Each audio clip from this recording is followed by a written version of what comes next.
Hello everyone, this is Miss Anndrea Eubanks, and I'm going to be reading chapters 8 and 9 from the book Frindle, author Andrew Clements. Chapter 8, Mightier Than the Sword. 2 days later, the photographer came to take class pictures. The 5th grade picture would be taken right after lunch. That gave Nick and his secret agents plenty of time, and they whispered something in the ear of every 5th grader. All the individual pictures had been taken, and finally it was time for the group picture. Everyone was lined up on the auditorium stage. Everyone's hair looked great, and everyone was smiling. But when the photographer said, "Say cheese," no one did. Instead, every kid said, "Frindle!" And they held one up for the camera to see.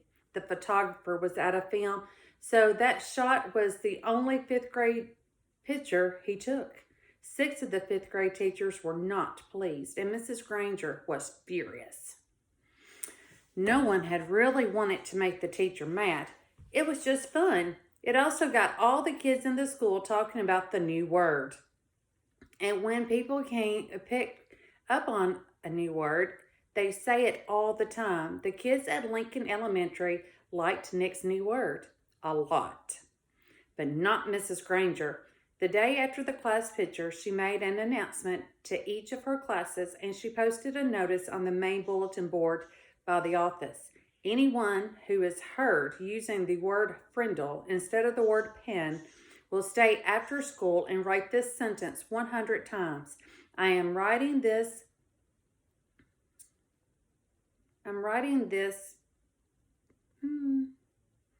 punishment with a pen, Mrs. Granger. But that just made everyone want to use Nick's new word even more. Staying after school with the Lone Ranger became a badge of honor. There were kids in her classroom every day after school. It went on like that for a couple of weeks. One day near the end of the 7th period, Mrs. Granger asked Nick to come talk to her after school. "This is not detention, Nicholas. I just want to talk to you." Nick was excited. It was kind of like a conference during a war. One side waves a white flag and the generals come out and talk. General Nicholas Allen.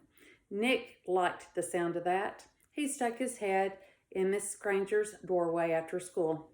"Wanted to talk to me?" "Yes, Nicholas. Please come and sit down." When he settled, she looked at him and said, "Don't you think this Frindle business has gone far enough? It's a disruption to the school, don't you think?" Nick swallowed hard, but he said, "I don't think there's anything wrong with it. It's just fun, and it really is a real word. It's not a bad word, just different. And besides, it's how words really change, isn't it?" "That's what you said." Mrs. Granger sighed. "It is about a word." Mrs. Granger sighed. "It is how a word could be made up brand new, I suppose. But the word pen, should it really be replaced by that other word?" The word pen has a long, rich history. It comes from the Latin word for feather, penna. It started to become our word pen because quills made from feathers were some of the first writing tools ever made. It was a word that comes from somewhere. It makes sense, Nicholas. "But Frindle makes so much more sense to me," said Nick. "And after all, didn't somebody just make up the word penna too?" That got a spark from Mrs. Granger's eyes, but all she said was, "Then you are not going to stop this." And Nick looked right in her eyes and said, "Well, me and a bunch of my friends, and I took an oath about using the word, and we have to keep our promise. And besides, I don't think there's anything wrong with it. I like my word." Nick tried to look brave, like a good general should. Very well then. I thought it would end up this way. Mrs. Granger put a fat white envelope from Mrs. Granger pulled a fat white envelope from her desk drawer and held it up. This is a letter I have written to you, Nicholas. Nicholas held out his hand, thinking she was going to give it to him, but she didn't.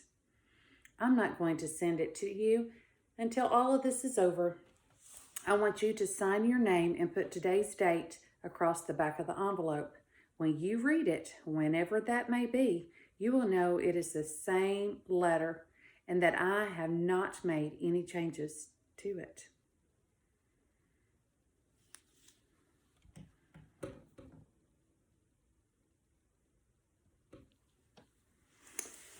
This is weird, Nick said to himself.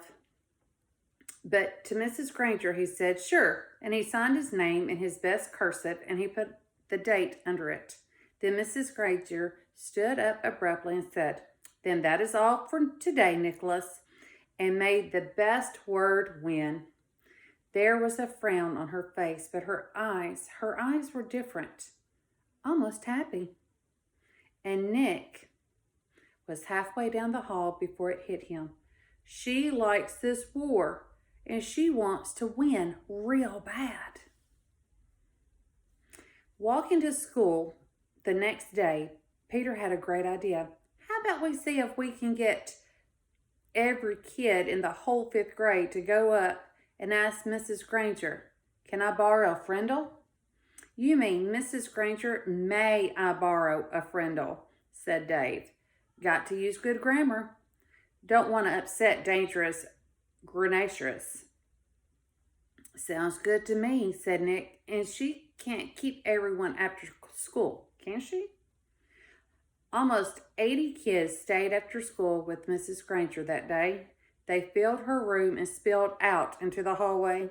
The principal had to stay late to help, and they had to arrange 2 special late buses to get all the kids home.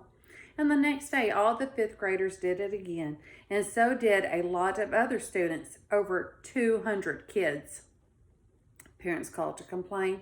The school bus drivers threatened to go on strike, and then the school board and the superintendent got involved. And about this time, the principal of Lincoln Elementary School paid a little visit to the home of Mr. and Mrs. Allen. She wanted to talk to them about their son, the one in 5th grade, the one named Nick. That is the end of chapter 8.